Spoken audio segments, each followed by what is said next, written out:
যে আমল করলে আপনার কোনোদিন অভাব হবে না, ধনী হওয়ার সবচেয়ে সহজ একটি আমল। এই আমলটি যদি আপনি করতে পারেন, আল্লাহ রাব্বুল আলামিন আপনাকে অঢেল সম্পদের মালিক বানিয়ে দেবে ইনশাআল্লাহ। আমলটি জানতে হলে আপনি অমনোযোগী না হয়ে মনোযোগ সহকারে আমার ভিডিওটি শেষ পর্যন্ত দেখতে থাকুন, তাহলে অবশ্যই আমলটি আপনি জানতে পারবেন। হযরত উসমান রাদিয়াল্লাহু তাআলা আনহু একদিন নবীজি সাল্লাল্লাহু আলাইহি ওয়াসাল্লামের দরবারে গেলেন এবং নবী সাল্লাল্লাহু আলাইহি ওয়াসাল্লামকে বললেন, হে আল্লাহর রাসূল সাল্লাল্লাহু আলাইহি ওয়াসাল্লাম, আমাকে এমন একটি আমল শিখিয়ে দেন যে আমল করলে আমার ধন সম্পদ কমে যাবে।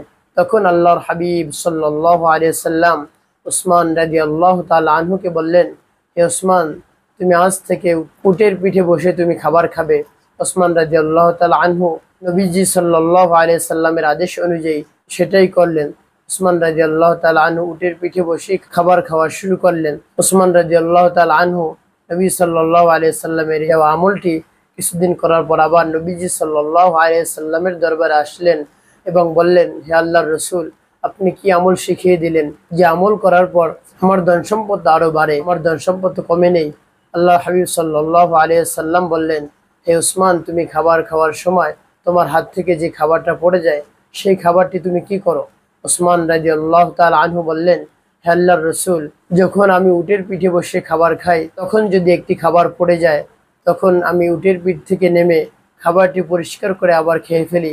তখন আল্লাহর হাবিব সাল্লাল্লাহু আলাইহি ওয়াসাল্লাম বললেন, হে উসমান, তুমি যদি এরকম করো, খাবারের সম্মান করো, শুকরিয়া আদায় করো, খাবারের তাজিম করো, তাহলে আল্লাহ রাব্বুল আলামিন তোমাকে সম্পদ দিবে না, তাহলে আর কাকে সম্পদ দিবে? তোমার হাত থেকে পড়ে যাওয়া এই খাবারটি যদি না খেতে, তাহলে তোমার সম্পদ কমে যেত। তুমি যে খাবারের প্রতি সম্মান, শ্রদ্ধা, শুকরিয়া আদায় করলে, এই শুকরিয়া আদায় করার কারণে আল্লাহ রাব্বুল আলামিন তোমার সম্পদ আরো বৃদ্ধি করে দিয়েছেন।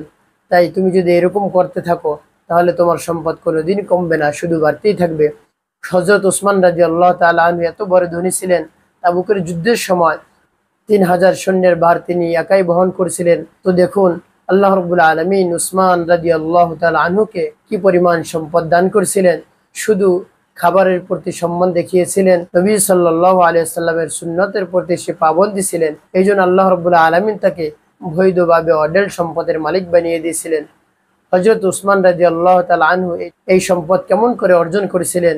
তিনি শুধু ব্যবসা বাণিজ্যই করেছিলেন, সুদের মাধ্যমে এই টাকা অর্জন করেনি, ঘুষের মাধ্যমে এই টাকা অর্জন করেনি, কোনো অবৈধ পন্থায় উসমান রাদিয়াল্লাহু তাআলা আনহু এই টাকা পয়সা অর্জন করেনি, সম্পদ অর্জন করেননি।